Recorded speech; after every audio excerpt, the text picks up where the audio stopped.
I'm 76 years old. I sit in this house most days and I watch the light move across the floorboards. It's funny how you never notice the sun's path when you're busy, but when you're my age, you become an expert on the shadows. I'm telling you this because I've spent the last few months realizing that I have been lonely my entire life.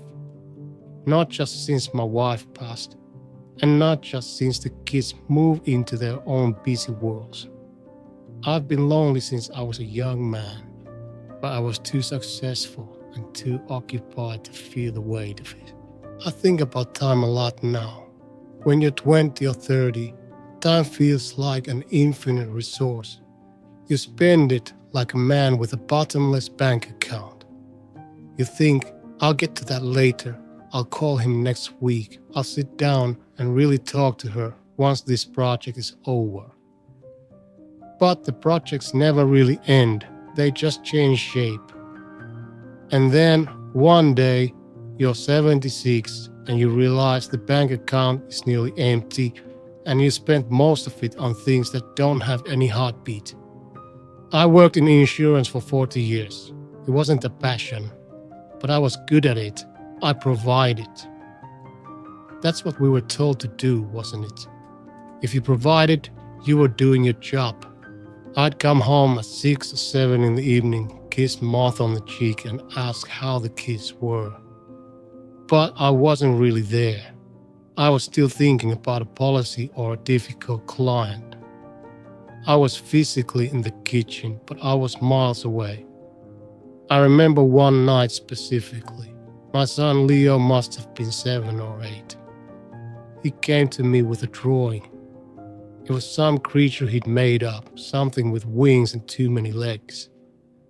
I remember looking at it and saying, "That's great, buddy. Put it on the counter." I didn't even look him in the eye. I was looking at a spreadsheet I'd brought home. I thought I was being a good father by working hard to pay for his college. I didn't realize that in that moment I was teaching him that he was secondary to my important work. You do that 1,000 times over 30 years, and you shouldn't be surprised when your son only calls you on Christmas and birthdays. He isn't being mean. He isn't punishing me. He just learned the lesson I taught him, that we're people who love each other from a distance through a glass. I always thought loneliness was something that happened to people who had no one. I had a wife, I had 2 children, I had colleagues, but I was lonely because I never truly let myself be known. I was always playing the role. I was the reliable employee. I was the stable father. I was the quiet husband. I never said, "I'm scared," or "I feel like I'm failing," or even "I'm so happy you're here." I kept it all inside because I thought that's what being a man was. I thought being a pillar meant being made of stone. But pillars don't feel anything, and they don't invite anyone to get close to them. Martha tried. Gosh, she tried for years. She suggested we go for a walk, or she'd try to tell me about a book she was reading. I'd listen, but I'd give those short, glib answers. "That's nastier. Maybe next weekend." I thought I was being efficient. I thought I was protecting my energy so I could keep providing. I didn't see that every time I gave a short answer, I was adding another brick to the wall between us. By the time we hit our 60s, the wall was so high we couldn't see over it anymore. We lived in the same house, ate at the same table, slept in the same bed. But we were 2 strangers who knew each other's schedules. That's a very specific kind of loneliness. It's heavier than being alone in a room. It's the loneliness of being right next to someone and knowing they don't really see you anymore because you stopped showing yourself to them a long time ago. Then Martha got sick. It was fast.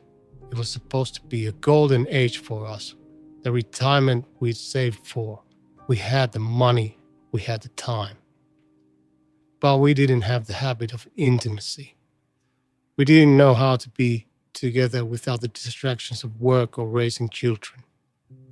I remember sitting by her bed in the hospital. I wanted to tell her everything. I wanted to apologize for the drawings I didn't look at and the walks I didn't take. I wanted to tell her that she was the only thing that actually mattered, but the words felt like they were stuck in my throat. We hadn't talked like that in 40 years. How do you start at the end? She looked at me one afternoon, her eyes tired but clear, and she said, "Arthur, it's okay to be quiet. You've always been quiet." She thought my distance was just who I was. She had accepted my absence as a personality trait. That broke me in a way I can't quite describe. She didn't even know she was missing anything because I had never shown her what there was to miss. She died 3 days later. After the funeral, the house went silent, and it has stayed silent. I realized then that I had spent my life building a fortress, and all I'd managed to do was lock myself in. I had focused so much on the future that I let the now rot. I kept waiting for a time when things would be settled, when I could finally relax and be present. But life is never settled. It's just a series of nows until there aren't any left. I see people now, younger people, and I see them doing the same thing. They're staring at their phones while their children are talking to them. They're staying late at the office to impress a boss who will replace them in a week if they drop dead. They're networking instead of making friends. They think they're building a life, but they're just filling up a calendar. There's this idea that loneliness is a lack of people. It's not. It's a lack of connection. You can be in a crowd and be the loneliest person on earth if no one there knows your heart. And no one can know your heart if you don't show it. I was too proud, or too scared, or too busy to be vulnerable. And now, the only person who might have cared to hear those truths is in the ground. I have a daughter, Sarah. She lives 3 states away. She's a lot like me, successful, driven, always on a conference call. When we talk, it's about the weather or her kids' grades. I want to tell her, "Sarah, stop, look at your husband, sit on the floor and play with your children until your back aches. Don't worry about the promotion." But I don't say it. I don't want to sound like a dying old man full of cliches. But maybe I should say it. Maybe that's the only thing I have left to give. I spent 76 years waiting for my life to begin. I thought I was preparing. I thought I was laying the groundwork. I was making sure everything was perfect before I actually started living. But you don't start living. You're already doing it. Or you're not. I look at my hands now, and they're spotted and thin. I don't recognize them sometimes. I still feel like that young man in the insurance office thinking I have all the time in the world, but I don't. I have maybe a few years, maybe a few months, who knows. The regret isn't that I didn't travel more or buy more things. It's not even that I made mistakes. Everyone makes mistakes. The regret is the silence, the things I didn't say, the hugs I didn't give because I felt awkward, the times I chose my ego over my family. I think the hardest part of being 76 is realizing that you are the architect of your own isolation. I could have had a house full of laughter and deep, messy, complicated relationships. Instead, I have a clean house, a good pension, and a silence so loud it makes my ears ring. I'm not telling you this so you'll feel sorry for me. I don't need pity. I've had a good life by most standards. I'm telling you this because you might still have time to change the ending of your story. Don't wait until you're ready to be present. Don't wait until the mortgage is paid off or the kids are grown to start being a human being. Be a human being now. Be flawed, be tired, be emotional. Just don't be absent. I've started trying to talk to the man who delivers my mail. His name is Jim. I asked him about his kids the other day. It felt strange, almost invasive because I'm so out of practice.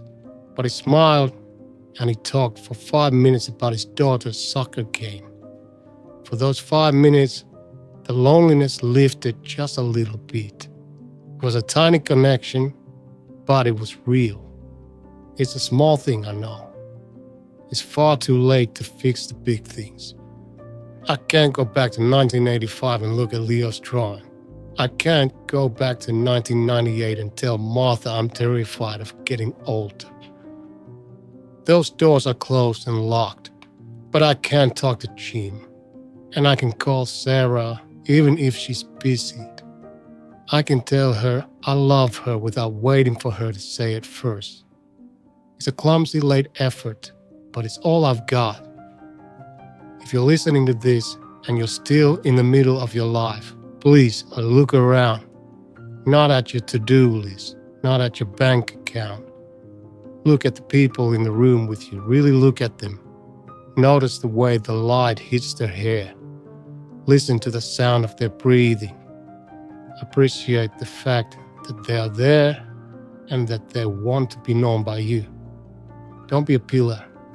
Pillars are strong, but they're always alone. Be something softer. Be something that can break, because things that can break can also be joined together. I'm going to go now. The sun is almost down, and the shadows are reaching the far wall. It's a quiet evening. It's always quiet here. If you have someone you haven't really talked to in a while, not about the chores or the bills, but about the real things, maybe call them tonight. You don't have to have a big speech. Just say hello. Just start. Don't wait 40 years to realize that the things you were busy with weren't the things that mattered. It's a very long time to sit in a quiet house, wondering where everyone went, only to realize you were the one who sent them away. I think I'll try to call Leo tonight. He probably won't pick up. He's usually at the office late. But I'll leave a message.